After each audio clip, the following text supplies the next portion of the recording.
Riding Mountain National Park is, of course, a popular tourist attraction in our province and destination, but the threat of zebra mussels in Clear Lake has some businesses worried. Parks Canada is considering banning all boats from Clear Lake this summer to help prevent the spread of the invasive species, zebra mussels. But some say if the boat ban goes ahead, it really could impact local businesses. So today we thought we would look at how people in the area are feeling about what is potentially going to happen with the lake. Via Zoom, Ashley Smith joins us. She runs Turtle Village and the Indigenous Ice Fishing Village in Wasagaming. Good morning to you. Good morning. And Carly McRae is with us as well via Zoom. She owns 3 businesses in Wasagaming: the Lake House, Arrowhead Family Resort, and Danceland, which is an event center. She's also the overall chair of the Clear Lake Country Enrichment Organization. Good morning to you. Morning. Thanks for having me. So how concerned are you, to start with, Ashley, first to you, about what's being talked about in your area and a potential change to boating being allowed on Clear Lake? Well, that's why I'm here today. I'm very, very concerned with what's happening. This decision here that, the potential zebra mussel infestation that we might potentially have, they have not found anything to date. So we're still doing testings. We're still in that phase, but it's already affecting businesses. I'm a first-year Indigenous tourism operator.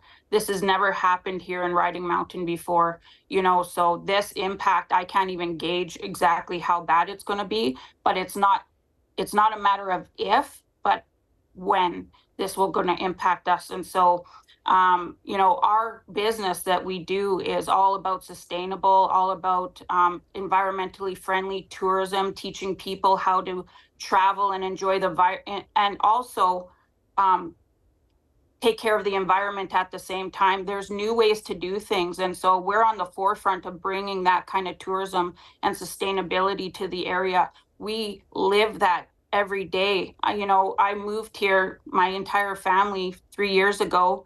It's been a long process to get into the park, very long, difficult process.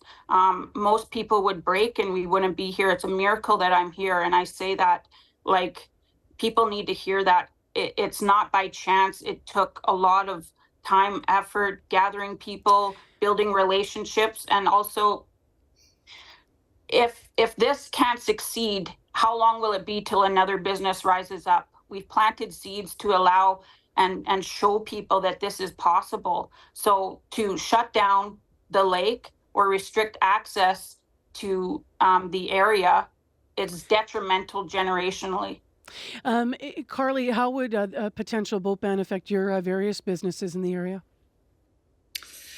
Look, we're already feeling the impacts because of this uncertainty. Parks Canada has not engaged in public consultation on this issue, as Premier Canoe and the provincial government have already pointed out.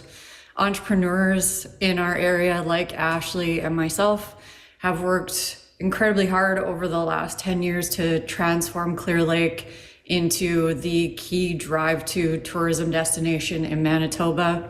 We have a brand new gorgeous Nordic spa development, thousands of acres of incredible wilderness, wildlife viewing opportunities, and now we have this incredible history to tell, with Ashley being the first Indigenous entrepreneur in the area.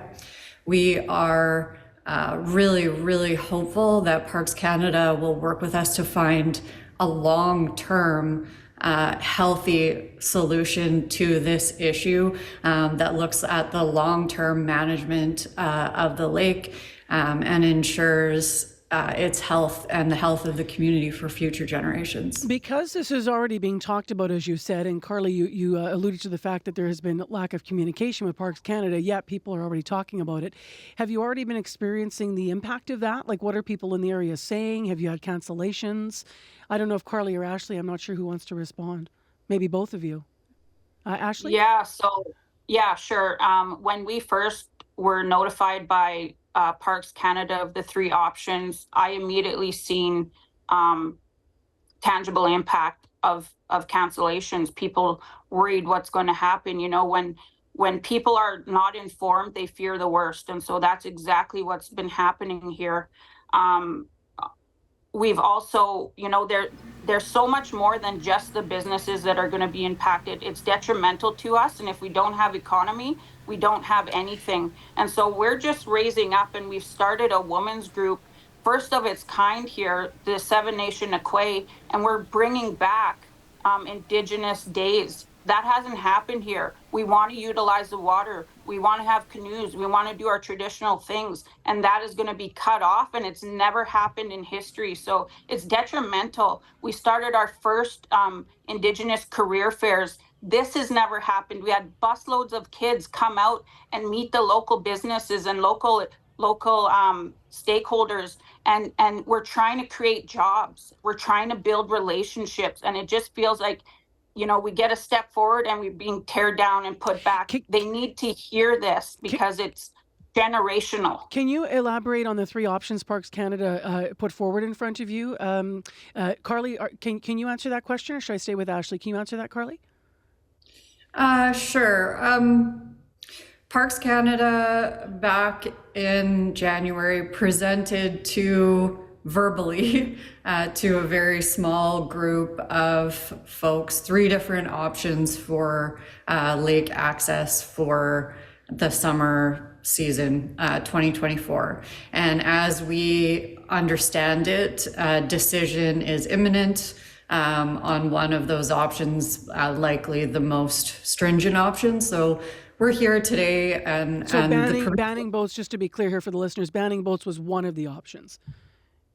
Yes, banning boats in a certain regard was a part of all three options. The most stringent option would be banning all watercraft, including personal watercraft, floaties, beach toys, everything. Okay. And so the provincial government has obviously realized that this will have huge and far-reaching impacts on not just our local economy, but on the tourism economy in the province of Manitoba. It's also, I feel, an extremely dangerous precedent to set as far as wide sweeping decision-making of this type without proper public consultation, without consultation with the various levels of government, without consultation with our Indigenous rights holders in the area. And so that's what we're asking for, and we've been asking for since January when we were initially presented with these options. Do you have a sense, Carly, of how much revenue businesses could potentially lose if a ban is enforced this summer? One of the things that we have been requesting from Parks Canada, along with our partners in the area and various levels of government, is a proper economic impact assessment to gauge that impact, so that we can all understand what this will mean for our community. Anyone who's familiar with Riding Mountain National Park knows that the community of Onel and the outlying communities all depend on tourism, whether you own a construction business, whether you're a plumber, whether you're an electrician, whether you own a restaurant or a hotel in the area. All of those things tie back to tourism, and without it, the community, the face of the community will change forever.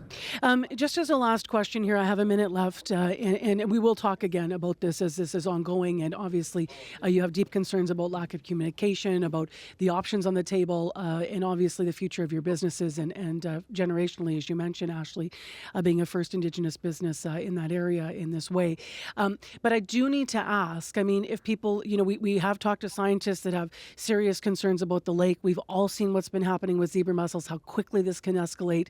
And overall, that will ultimately impact Clear Lake and the area anyway, as well, if it gets too far. So what other options might you be open to looking at if a boat ban, in your estimation, is too far, too fast, not the right thing to do? Ashley? Yeah, so, my first question is, where do the zebra mussels come from?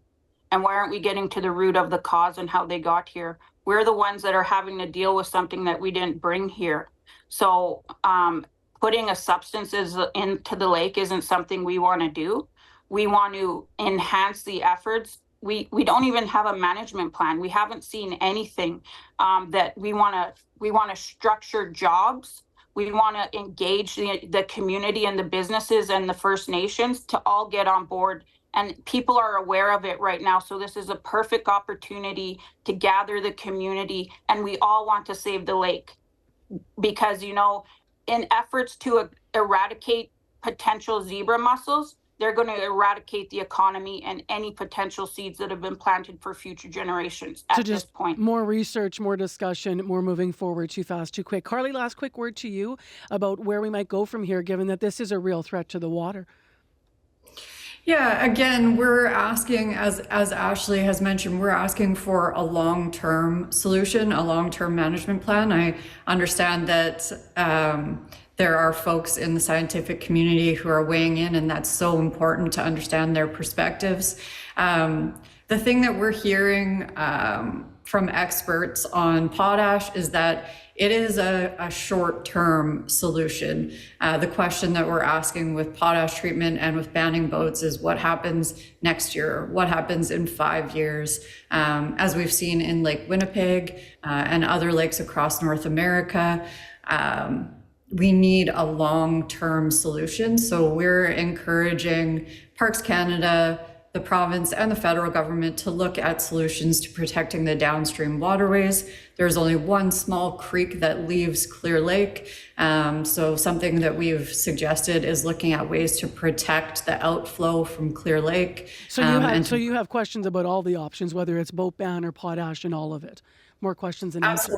Absolutely. We want to come up with a solution that ensures the health of the community and the province and the watershed long term. We'll have to leave our discussion there for this morning, but appreciate both of you. Ashley Smith, thank you.